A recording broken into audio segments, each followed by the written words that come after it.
to the Wealthy LaLa show with myself, Laurie Laursen. How are you today? I wanted to say, so yesterday's show, I talked about renumbering my what do you call it? My podcasts. So actually, after I published it, I realized what I was going to do is I'm actually going to I started yesterday's as 151-2. So today is going to be 152-2. So basically, these are going to be the second, 150 to 250s. And then once I hit 250 and I start hitting the 251 will be just 251. How's it get any better? So yeah, today is going to be episode 152-2. So the second shot at 152. So today's show was inspired by a Snapchat conversation that I had with a girlfriend. And we both have grandchildren. And she had made a comment about how her grandson, there was something he didn't like to do. He didn't like to jump in those bouncy castles before. And this weekend he did, and he absolutely loved it. And so not only was he having like a belly laughing, wonderful time with himself and his cousin, but the parents and the grandparents and everyone else that was watching got to enjoy in the beauty of this. And it made me think of my oldest grandson, and the same thing. Like, he has one of those battery operated cars. And last year, loved it. Would drive everywhere around the yard with it. This year, no way. Like, they don't know if something happened. Did he run into something? Did he have a bad dream about it? Like, no one knows, because he's just not able to communicate it. But he won't go on it this year, like, at all. And so his parents, my son and daughter-in-law, have just left it. No sense pushing them. And so that got me thinking. It got me thinking over my journey in life. Like, I said to my friend, back to her, like I said, really, how many of us like to be pushed into what we're not ready for? And how does that assist if we're pushed into something we're not ready for? Like, what about being invited into something? And if we're not ready, we're not ready. Even like with, say, toilet training. I'm watching with my grandson. He's not ready. He's not interested. And the more someone, and what he does now is he actually tries to hide. And I mean, whatever, like, it's not a big deal. But the reason why he does it is because, people have kind of made something of it, because we're excited to help him through this process, but it's not something he's interested in. And he's almost, in a way, it's almost like he feels like, I don't know, like there's a little sense of wrongness in it. I can't guess where it comes from, what it is. But, and the reason why I say that is because if he does go to the washroom in his diaper now, he hides. And so, there's an element of knowing that this isn't something I can just feel open and about with the adults I'm around. So, and, oh, golly gee, this is no criticism to any of us parents that are involved in this beautiful, toilet training thing. Boys get there when they get there. I remember that from my boys, and I heard that from, about nephews and cousins and all that kind of stuff. That they get there when they get there. And, when, as a parent, when we try and, like, we're excited, we want to bring them into the next stage. And some of us are ready at all different stages. And where I want to go with this is, like, I've seen where I've done this so many times with myself. Because I think that I can do something, because I think that I should do something, I should be doing it. And I remember one time, this was about 10 years ago, I took a bunch of classes in Edmonton, and there were some activities in there that were very out of comfort zone activities. Now, recognizing now, but not at the time, they actually, by choosing them, actually set me back. I think I did talk about this on a previous show. And so, like, I just want to say, like, we look around our lives and we think we should be doing it because we know about something. We think we should have done it yesterday. And so then it leads to self-judgment. And then that just, it stops all the forward possibility progressing energy that we would have around something. And rather than just being really present, oh God, I can't, like this presence thing, I just can't talk about it enough. Presence is where the possibilities is. Presence is where we find out where we're actually really functioning from. It's where we find out how we really feel about something, whether it's good, bad, or ugly. And say back when I was doing those exercises, had I known to go, you know what, I'm actually not ready for this. It's great that 80% of the people in the room are, or maybe even 99%, but I wasn't.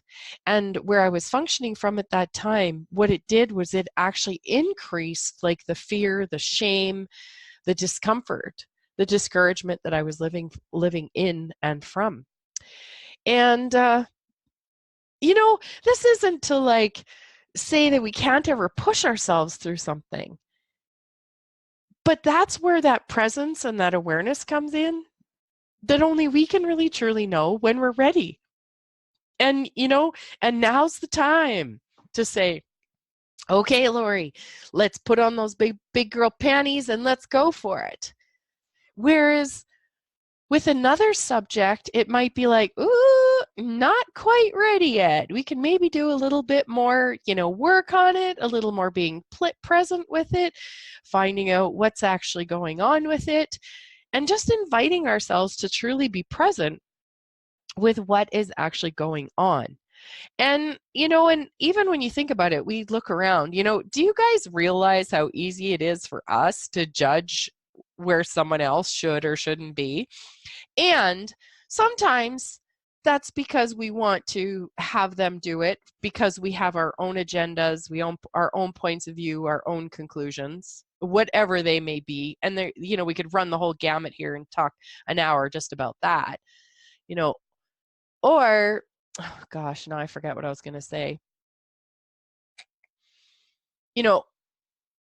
But, oh well, anyways, train left the station. In my long explanation of that, I forgot what I was going to say. So hopefully it'll come back. I love to ask the universe that if it creates greater, please bring it back into my awareness, and I will share it before the end of the show. But really, that's what I see. Thank you, universe. What I was going to say is that we can so often, because we're aware, and when we're outside of a subject or something, we can actually see what it would take for someone else to change something. Could be something as simple as seeing someone overeat all the time and eat whatever is unhealthy for their body. Excuse me. We could maybe see that, hey, maybe it would help if they drank less. Maybe it would help if they ate less. Maybe if they just move their body more. Or they've got to let go of some stuff, or maybe they're emotionally getting themselves too worked up over things. It's so easy for us to see it when we're on the outside of it, and sometimes so hard to see when we're in the middle of it.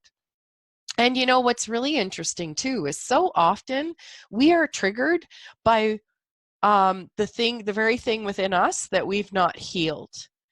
So if you've got someone who, is unconscious with their eating, we may not necessarily be unconscious with our eating, but their unconsciousness is triggering an unconscious in our own world. Could be the universe trying to get our attention. Could be our being trying to get our attention. Like, hey, trigger, trigger, trigger. Maybe you want to look at your own life. Is there something like this in your life that you're not actually able to look at? And it's really interesting because the more space and presence and awareness that I give to myself with whatever's going on in my world, damn, I tell you, I'm kinder to other people. Like, I really, genuinely, authentically am kinder.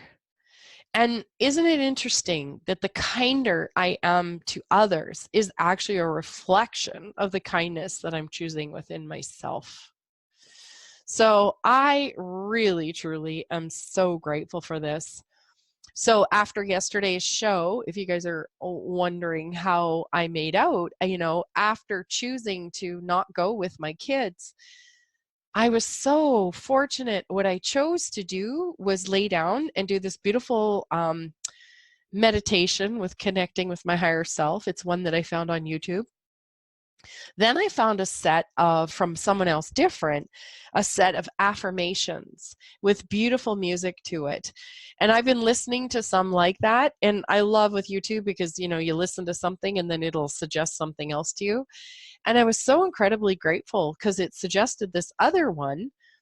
And as I listened to it, I did this breathing exercise. Well, this breathing that Wim, W-I-M, Hof does. And excuse me, what you do is you just like into your stomach, into your upper lungs, into your head, blow it out.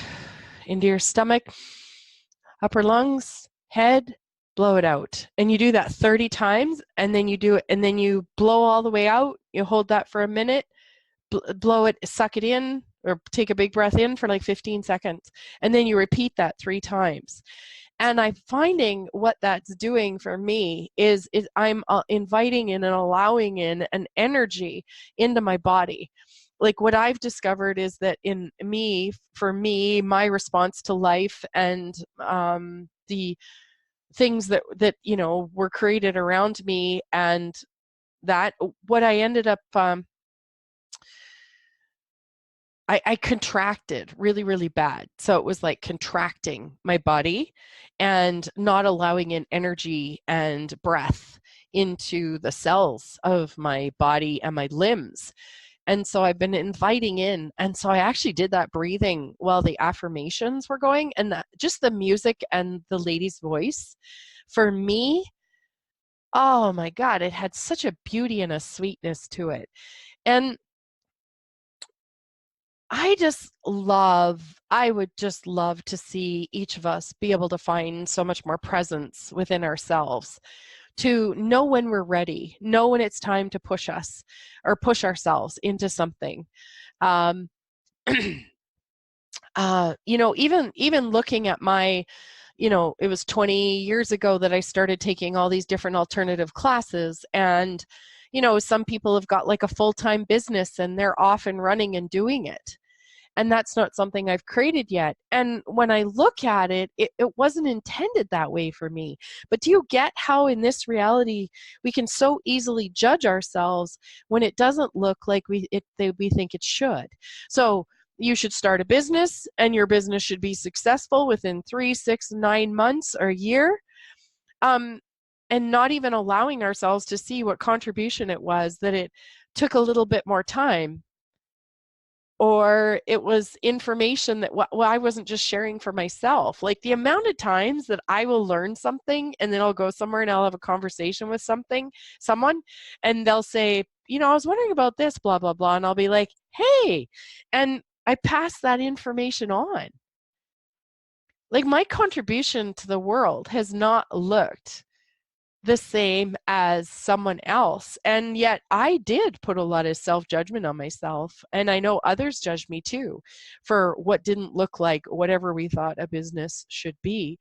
You know, my business now is the business of my life. My whole life is to be as congruent and with myself as possible. And so a business for me, my business for me, may never, ever look like someone else's business. And how awesome is that, right? Like, seriously.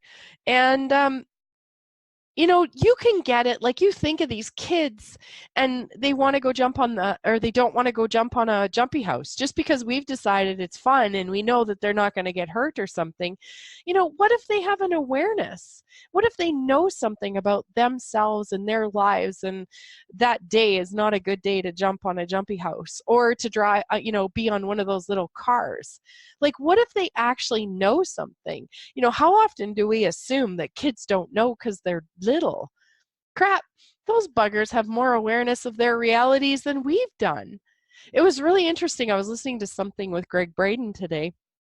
And Greg Braden, he's kind of one of those leading edge, you know, quantum physics guys. It's just, or epigenetics. And he was saying that every single child that is born with the ability to swim. They can get in and they can swim like a dolphin, okay?